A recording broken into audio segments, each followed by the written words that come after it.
Brief topic number one tonight is going to be Jim Crow Resurrected. Jim Crow Resurrected, of course.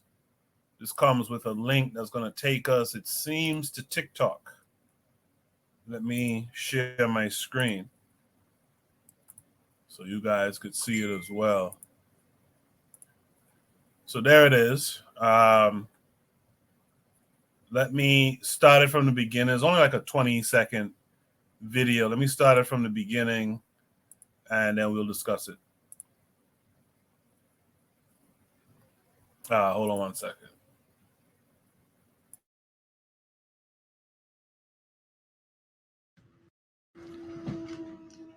Thank you, Chairman. And thank you, Representative Powers, for bringing this. I think it's a very good idea. And I was just wondering about, could I put an amendment on that? It would include hanging by a tree also. And also, I would like to sign on to your bill, sir. Thank you. Leader Carroll.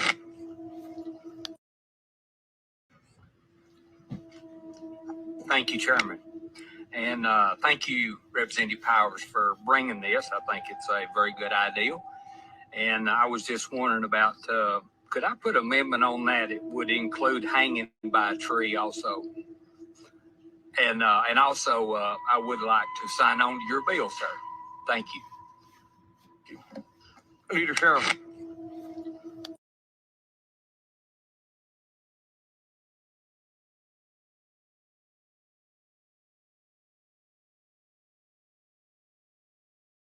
The state of Mississippi is raising eyebrows for some and creating full-blown outrage for others after the Republican-led State House passed a bill that would form a system of unelected judges and prosecutors to preside over part of the capital city of Jackson and expand the Capitol Police Force. In short, instead of giving the city's majority black residents an opportunity to exercise their voting rights to elect judges and prosecutors, the power would fall to government officials. Joining us now is one of the biggest opponents of this legislation, Mississippi House Minority Leader Representative Robert L. Johnson III. Representative, thanks so much for joining us tonight. Thank you for having me.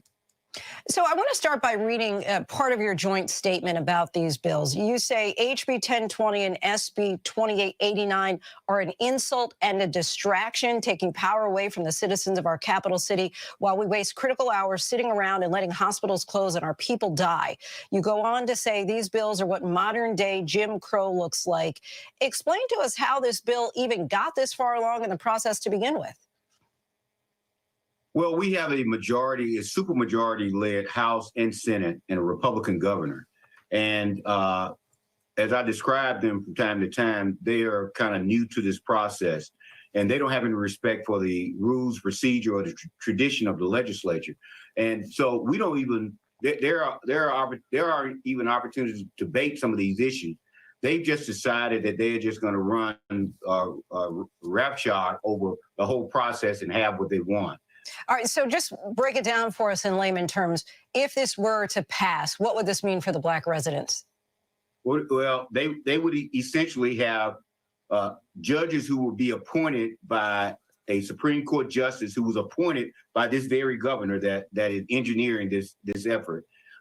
They wouldn't have any say-so in that judgeship, those multiple judgeships, and so those people would answer to no one who lives in Hinds County. Not only would that judge not be elected, that judge could come from anywhere in the state. And so that the Constitution says all of our judges should be elected, shall be elected. And so this takes that right to vote, that right to exercise their constitutional power from the people in the city of Jackson. So all the cases, I mean, it would be the most important part of this. So all the cases that anybody brings against the state of Mississippi, and we bring them all the time. I'm a lawyer. If you sue the state of Mississippi, they have to come through the circuit or chancery court in Hinds County. There was a time when we were fighting for more money for public education. And one of the things that they wanted to challenge was the constitutionality of the referendum proposal. One of the white Republican legislators told his constituents, if we pass this referendum, then you'll have to answer to a black judge in Hinds County. That, you know, there are these little phrases, these invites that they have that always point to race. Is there a chance that this bill will die in the Senate? There is a chance the bill will die in the Senate. Thankfully, because of the uproar, because of the push that many of us have had from lawyers to community activists to legislators, I think, and the national pressure from people like just the exposure from networks, from people like you, they are feeling the pressure. This does look like Jim Crow, like post-Reconstruction. This looks like everything that some of us who are old enough remember growing up through the Civil Rights Movement, the things that we fought to reverse. Representative, curious, I know your intention is to stop it, but let's just play devil's advocate here. Are you concerned that if this bill does become law, would it create a new template for a Republican fight for the years to come, similar to what's happened with critical race theory law, for example? Well, yes. Look, we tell people, we've been telling people all over the state, this is not a Jackson problem. This is a Mississippi problem. If they're going to do it to Jackson, they'll do it to Greenville, Greenwood, anywhere they want to go. They want to create a city within a city that just serves a particular segment of the population.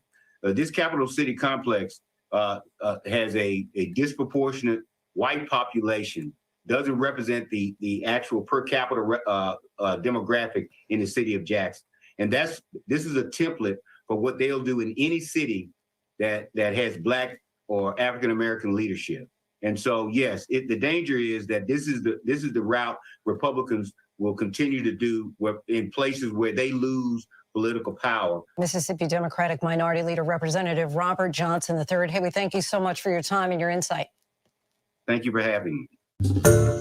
Hi, everyone. George Stephanopoulos here. Thanks for checking out the ABC News YouTube channel. If you'd like to get more videos, show highlights, and watch live event coverage, click on the right over here to subscribe to our channel. And don't forget to download the ABC News app for breaking.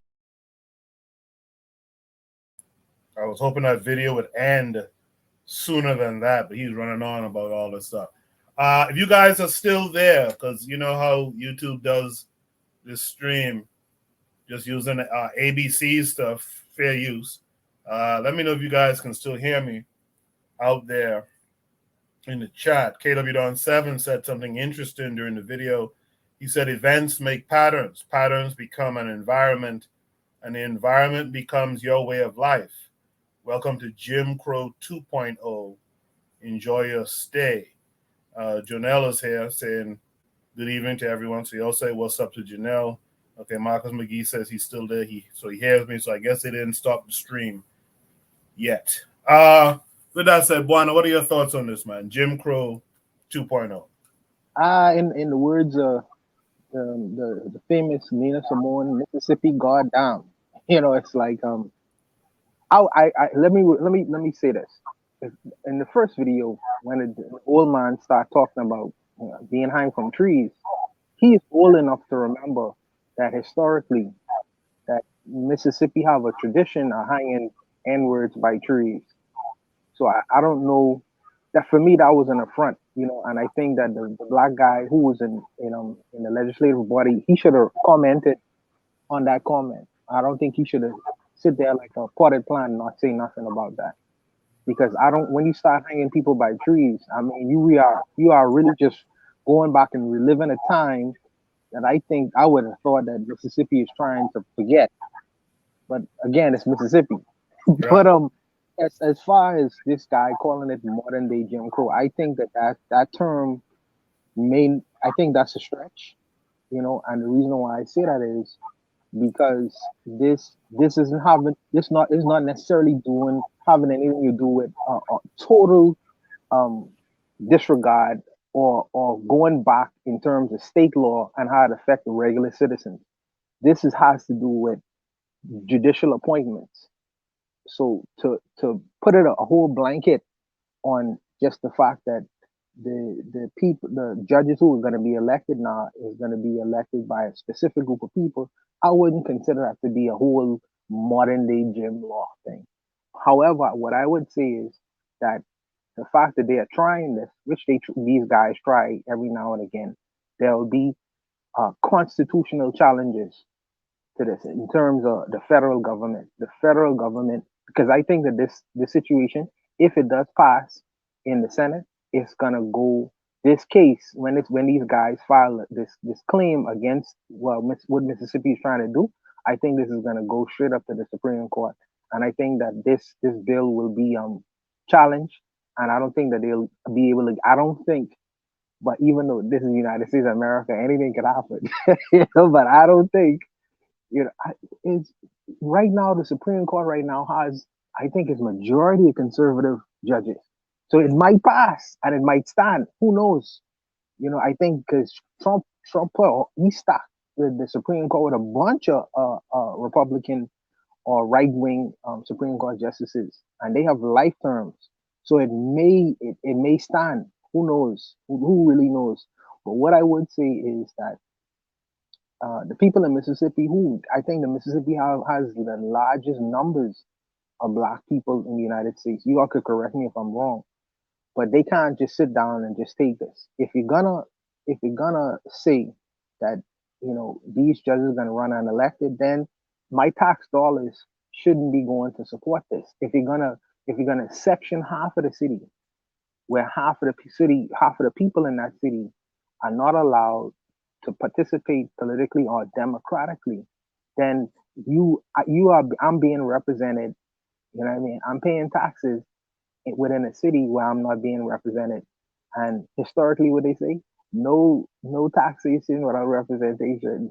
So I think that the majority of the Black folks in Mississippi need to get on the board. People like Brother Bakari, they need to get on the board and start getting together and making their voices heard in terms of what's happening in Mississippi. And I understand that Brother Bakari is not in the Mississippi right now, but he's a Mississippian. So all the people within Mississippi and outside of Mississippi need to get together, unify, and make their voices heard, because the past have a history of repeating itself sometimes. So you have to get these things cut off from the jump. So where you see these devils trying to revive their right-wing politics in Mississippi, you got to cut that off from the jump, because if you let it fester, it's gonna grow and grow and grow and become something of the past. So I would say cut it off from the jump, but I'll stop there. Yeah, I think I think the only thing I might slightly disagree with you with is that it's not Jim Crow. I think the way America works, right? In fact, maybe most places work this way too. People, and to borrow a saying from you, Buana, people throw a stone. People throw a stone and they listen out to see if it hits someone, right? And I think the reason why this guy was so emboldened to even say some shit like that is because he's aware of a certain group or a certain group sentiment in Mississippi where these guys are ready to start hanging folks again. I think he's aware of it, and he's throwing that stone to see if he could get a snowball effect, if this could gain some traction and turn into something greater. But it tells me what I expect to see. I'll be real honest with you. And this is where I agree with you 100%, where Mississippians in particular need to get on this and nip this shit in the bud quick, and go and get yourself armed up too, by the way. If you live in, go ahead, brother. Sorry for interrupting. No, go ahead. No, cool. If you a Black man, a Black adult male person, and if you live in Mississippi and you are not armed, you have to be out of your mind. Yeah, you have to be out of your mind, brother. You have to be out of your mind. And I don't care what Christian sentiments you might carry or religious sentiments you might carry. You got to be out of your mind. Understanding the history of Mississippi, give me a break. Yeah, no, I was just agreeing with you. Yeah, you have to be out your mind to sit around while this here alone should have you going to get your 2A, right? But I suspect, because if you remember before the pandemic, there was this odd occurrences of these hangings of young black men and stuff, and they were saying it was suicides, but it never really tracked like suicides all over America. It was these little cases. They'll find a young black man hanging from a tree, and I suspect if they're not careful in Mississippi, they're gonna start seeing some lynchings going on, off the books type lynchings going on. I think this guy was representing a certain sentiment of a certain group of people down there who are ready to bring this shit back. And like you said, it'll go up to the Supreme Court. But remember, most of these folks in the Supreme Court are conservatives. Even the Negro on there is a conservative. He'll probably help bring it back if you give him a chance. So we have to be careful. I think we gotta get through to our people that, listen, don't sit by and allow these things to happen thinking that there are protections for your black ass. There are no protections. Don't assume that there are. You gotta get proactive. None. Yes, sir. No, I agree with that. I echo them sentiments. I would act accordingly. There is no protection coming. And if you believe that these people, because as you suggested earlier, there is a sentiment in America right now where people feel, especially with the rise of Trump and his fanaticism, with the right, there is a sentiment of, we done all we could do, and we tired of this BLM. BLM is a nickname for the big black boogeyman. So they trot it out there, even though I mean, you might not even be a member or affiliated with BLM. They just, stamp tag you on that because they feel, well, we've done all we could do, and y'all still asking. Now the black folks in the States are asking for the money. And I'm perking up a whole lot of people's ears because they getting very afraid off of that sentiment. Say, oh, we owe you. You live in America, ain't you? You know what I mean? So it's like, and the blacks in America have a legitimate claim, and even though I don't think they have a legitimate claim for reparations. So that sentiment is becoming more national now. The voices of that sentiment is growing, and you have the other voices in the United States, which are white voices, who have a lot of contempt for that race, the race relations that exist in America. And I think that sentiment was Trump triggered a lot of that sentiment to be revisited, and also with the election of Barack Obama as well, because people see that as, okay, we are afraid that America is going to turn into the planet of the apes. So now you have this fear, you have this anger, and then throw the lynching bill. This is the lynching bill. Throw it on the barbecue now, and you have like you say, a lot of people in Mississippi, through their heritage and their roots, they have a long history of lynchings and murder and mayhem and KKK, etc., etc., etc. But what I would see is the black men of Mississippi, all them southern states, it behooves them to start arming before they start taking the guns away, to start arming themselves, start training themselves, and get prepared for what's to come. Because the economy ain't getting no better. And when these folks feel like their money is their pockets are becoming lighter, they become angry and more wicked in the things that they do. Well said, Buana. You know what I think about sometimes, Buana? I think about the fact that, that riding on the back of the bus stuff, that ended like maybe 10, 12 years before I was born. No more than 20, right? But closer to 10, 12 years. And so you mentioned this earlier too, like a lot of these guys were quite aware. They were around. They remember those days. And these are your bosses. These are your professors in college. They might have been kids or whatever, teenagers or whatever. But like, these guys are alive still. And so you should not be surprised that they still have those sentiments of the South will rise again and all that old shit that they used to get down with, right?